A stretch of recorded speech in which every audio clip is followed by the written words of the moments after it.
You're listening to a new episode of Girl Down Podcast with your host, me, Aeon. So sit back, relax, and listen as I unpack the uncertainty of my 30s, one episode at a time.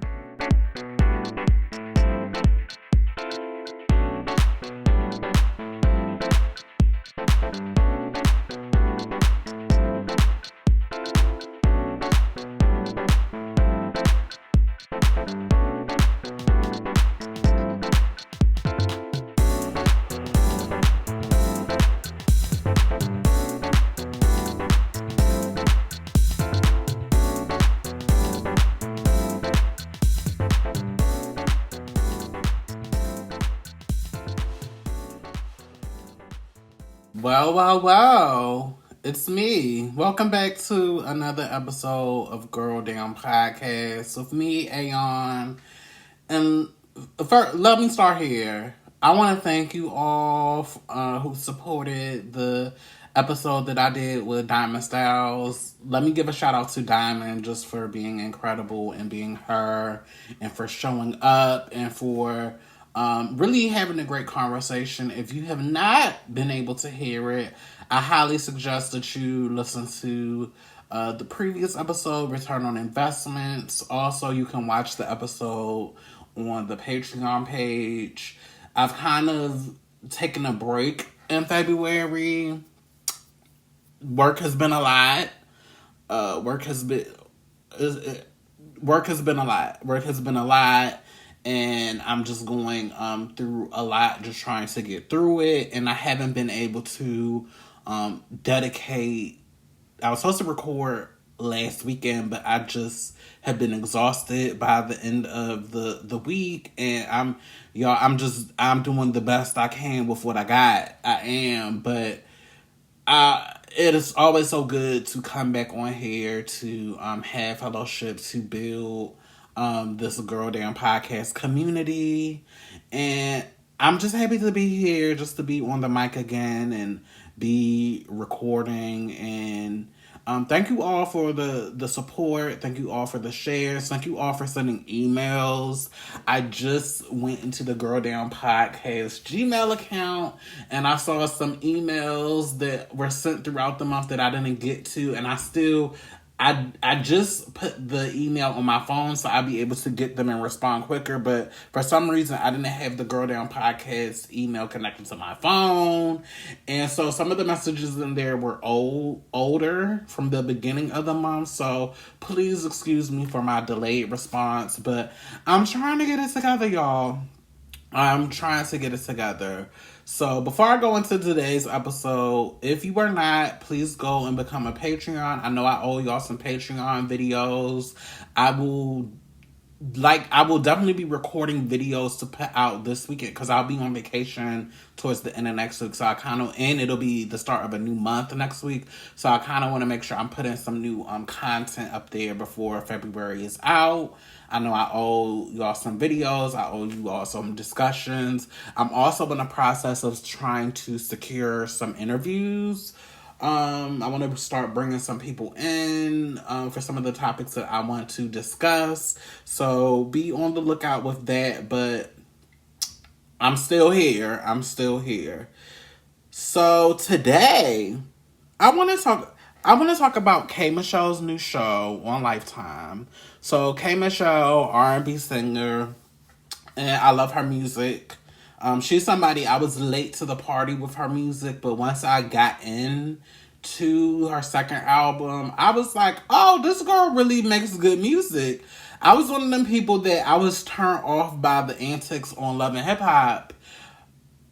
And so it made me not want to listen to her music. And I don't know who put me on to her music, or I don't know. I really liked the song, Maybe I Should Call, and maybe that got me into her album. But once I listened, I was like, oh, this is cute. And it made me go back and listen to the first album. It was some cuts on there. And I'm somebody that's a fan of K Michelle. But if you've been following K Michelle, particularly in the last couple of years. She's somebody that has been pretty open and vocal about her getting black market surgery in the form of silicone injections into her butt and hips, and just the recent health complications that she's had as a result of that. And in the show, she uses the show as a vehicle to tell a little bit more of her own story. And each episode, the episodes are about an hour long, and each episode features two people that unfortunately have gotten surgical procedures and they had complications, and now they're on the path of trying to fix their mistakes and recover so they can get to a better state of health. So, want to shout K Michelle out for doing this type of show. This definitely needs to be talked about. It needs to be brought to the light. And I also appreciate that she is handling herself and handling the participants with care. There are about 4 episodes, and I believe the 5th episode comes out this week. On last week's episode, Talia Cassadine was one of the featured guests on the show. Talia Cassadine is a black trans woman who has the Say No to Silicone campaign. That's how I know her, and she was featured on the show as she's trying to get silicone. She's had several surgeries to remove silicone from her breast and her face, and now she's trying to get the silicone removed from her hips and her buttocks. And I just think this is a good show, though it is very graphic. I think we need to watch the show. We need to see these women's stories, and I just think it's a good show. You can watch it for free on mylifetime.com. That's how I've been able to watch it, because I don't have cable, and I don't know if Lifetime has like an app, but I'm definitely not an app girl. Now, there are a lot of commercials when you watch it, but at least you get to watch a cable show for free. But yeah, go on over to mylifetime.com. They have all of the episodes on there available to watch now. The conversation that I want to have today, there's a particular YouTuber that I watch named Bondi Blue. She's a black cis woman, a black cis queer woman from New Orleans, and she does like a lot of commentary on reality shows in the black circuit, and she's made the show a part of her commentary. And for the first couple of episodes, her tone was like, she's a nice girl, but her tone was really pointed and judgmental when it came to these women deciding to get the surgery, which, well, a lot of the stories, the surgery, there were red flags before these women got these surgeries. One, you're going overseas, you're going to a different country to get surgery, and that's a huge risk because in different countries there are different the medical standards are not as strict as they are here in the States. That's usually why the price is so much cheaper. You got the surgery as part of a raffle. There are so many red flags before these women got the surgeries that things were going wrong, and they proceeded anyway. But getting back to Bondi Blue, when she was first reviewing the show, it was kind of like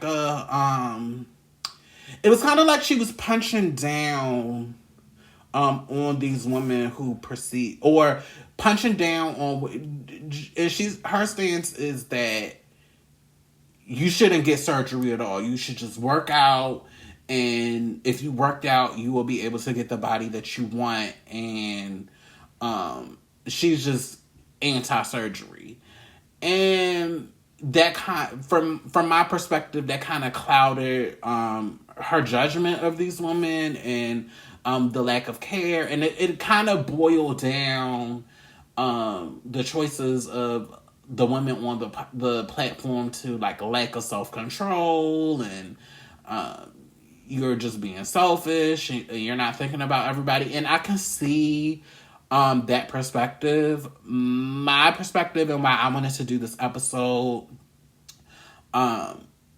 for women particularly for black women that go and get these type of surgeries, and particularly for Black trans women that go and get these go get these surgeries or go get black market silicone. My position is you are entitled to have your opinion, but I think you have to keep everything in context, right? You have to keep everything in context, and you have to talk to people with care. My perspective is if everybody was able to work out and just get this amazing body, then we will all be doing it, right? We will all be working out, we will all have the bodies, and there will be no surgery market. But that's not the case. That's not, to me, that's not realistic. That's not the world that we live in. And at this point, I'm all about harm reduction. And I feel like people are going to do whatever they want to do. People are going to go get BBLs. People are going to go get surgery. It's a risk with everything you do. My perspective is, one, I want these women who are getting these surgeries to be educated and feel empowered to speak up for themselves, to advocate for themselves, to make better choices that lessens the risk for them having these type of situations, i.e. when you see these red flags, you don't know if the doctor is board certified, you haven't researched a doctor to see are there any other cases where people have died on the table, have you talked to other people that have went through the surgery and get their real experiences. Getting people to see the red flags and pump the brakes and take an alternative route to get to where they want to go. But even above the harm reduction, and I think the part that was troubling me, particularly about how Bondi Blue approached it, and Bondi Blue is representative of a lot of people of, well, why would you get this? Or, this is the thing. When people treat you better when you look a certain way, and beyond people treating you better, you are able to have social capital. You are able to have access. You are able to get, potentially make more money, have a better life. And particularly when we're talking about Black trans women, why it's so important to have grace for people. Like, body dysmorphia is real. Gender dysmorphia is real. And on top of that, sexism is real. In a world that is so phobic and so ist of everything, there is a huge incentive for people to put themselves in dangerous situations to survive. Like, at the end of the day, the reason that I'm trying to approach this from like a harm reduction model is because the conversation that is not being had, that this is about survival. This is about people, particularly women, Black women of all kinds, being able to navigate the world and live the best type of lives that they can live, and be desirable and have a life of ease. And the mindset of some people is that, I don't. And the reason that people keep on having these botched surgeries, and people are structurally put in positions to take these risks, is because we're already poor. We're already starting from a place of lack. Because if we had the money and we had the means and we had the access, we wouldn't have to be taking these risks that ultimately impact our lives. And I think that in the judgment of, well, you should just work out and you just shouldn't do it, to me, that socioeconomic status, the racism, like that, those pieces were missing from the conversation. You can tell somebody to not do something, but if these structures and these forces are impacting me and impacting my life, to where I'm in this position, to where I'm going to do this, you could tell somebody not to do it all day, but if I'm still poor, I'm still dealing with racism, I'm still dealing with body shaming, fat phobia, and all of that, I'm going to be predisposed to take these type of risks so that I can have the surgery so that I can get a little piece of the pie. And we can't act like beauty privilege isn't a thing. We can't act like you looking a certain type of way and people treating you better. It doesn't. It allows you to live an easier life. So, and then particularly, I want to focus us on the trans community because I do see, you got to look at it like this. For all of these new transitioners, if you've transitioned from like the Obama administration up until present, like, be grateful that there are so many avenues for you to affirm yourself. And for the most part, the path has been laid for you to get these surgeries and affirm yourself. Structures and systems have been set up in place, at least the first iteration of, you're able to go if you live in a progressive place. Now, I know this is not the same all over the country, but for instance, if you live in DC, like where I am now, and I'm actually going through this process right now because I'm going to get a breast reduction. You know, I have a place where I can go to. That's a trans medical center, and they have it all laid out for me where I can go, and they take me step by step of getting my mental health evaluation and picking the list of surgeons, figuring out what I want to do, figuring out what I need to get my body to prime position so I can get the surgery, and like they just roll out the red carpet for you. But 10, 15, 20 years ago, it was not like this. So when you're judging these girls, because now we're seeing a lot of the older girls having complication from their silicone, and it's something that could happen. But when you're judging them and you're reading them, take step back, and try to understand, if you can, the world that they were living in during those times and why they took those risks in a world that was even more transphobic, in a world that was even more racist, where in a world where they were even more poor. And you needed, and being able to affirm your gender was an act of survival. It meant that you weren't going to it meant that you were going to be able to keep your job. It meant that you weren't going to. It meant that you weren't going to be beat up by the trade. It meant that you weren't going to be outed by the cis woman. It meant that your man was going to. He was going to love you. It meant that your family was going to respect your transition. And even though two things can be true at the same time, we can acknowledge that silicone is dangerous, and by today's standards, I would never advise somebody to get silicone. But even with the danger and even with the knowledge that we have now, I still have compassion for the girls to understand where they were, why they might have taken that risk, and the world that they were living in. So I just want people, when we're having conversations, particularly about Black women getting surgery, there has to be a level of compassion. There has to be a level of grace. There has to be a level of awareness, and awareness of the complexities.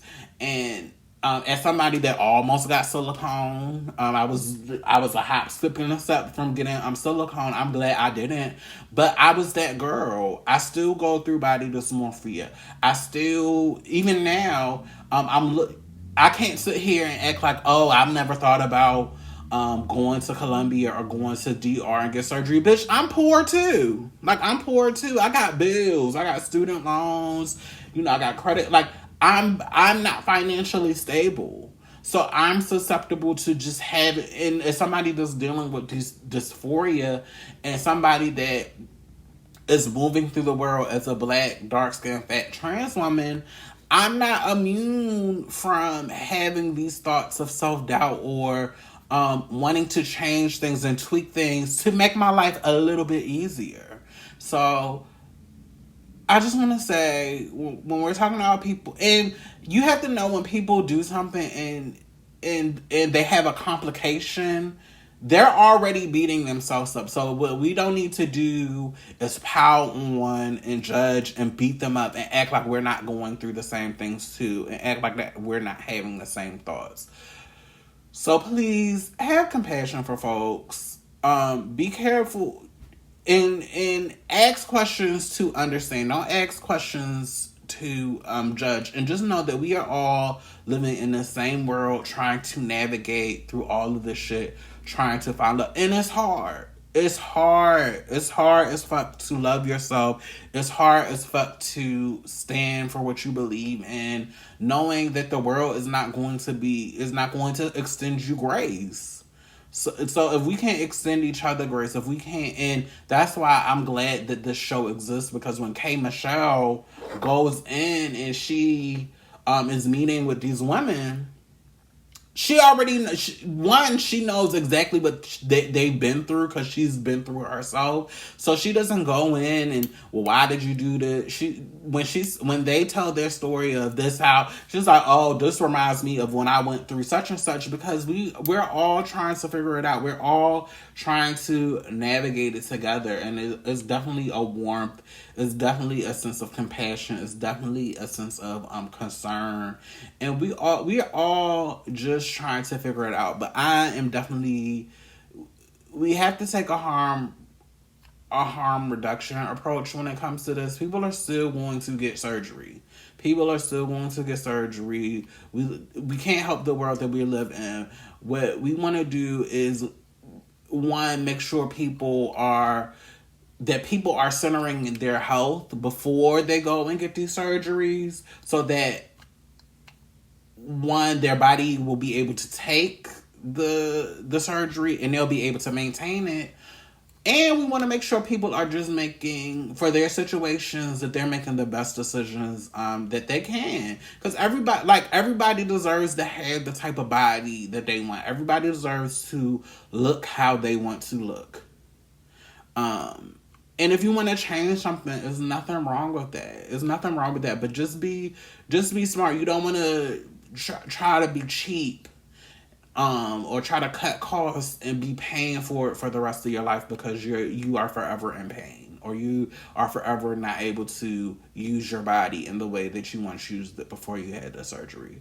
But y'all, please be mindful of the things that you say when you're talking about people's surgery, because it's hard. But that's all that I have to say. If you have any reactions to this episode, please be sure to send the emails to girldownpodcast@gmail.com. I have the email connected to my phone, so I'll be able to get your emails a lot faster. Make sure you go on down over to the Girl Down Patreon page to see the content over there. Make sure, if you're listening to this on Apple and iPhone, that you are rating and reviewing the podcast. It really helps out. And I will see y'all on the next episode. Bye. Thank you for listening to another episode of Girl Down Podcast with me, Aeon. If you like the show, please be sure to go on over to Apple Podcasts and rate and review this podcast. Also, make sure that you're engaging with me on social media. Also, if you have any inquiries or you want to send me any questions, be sure to email me at girldownpodcast@gmail.com. Until next time, bye y'all.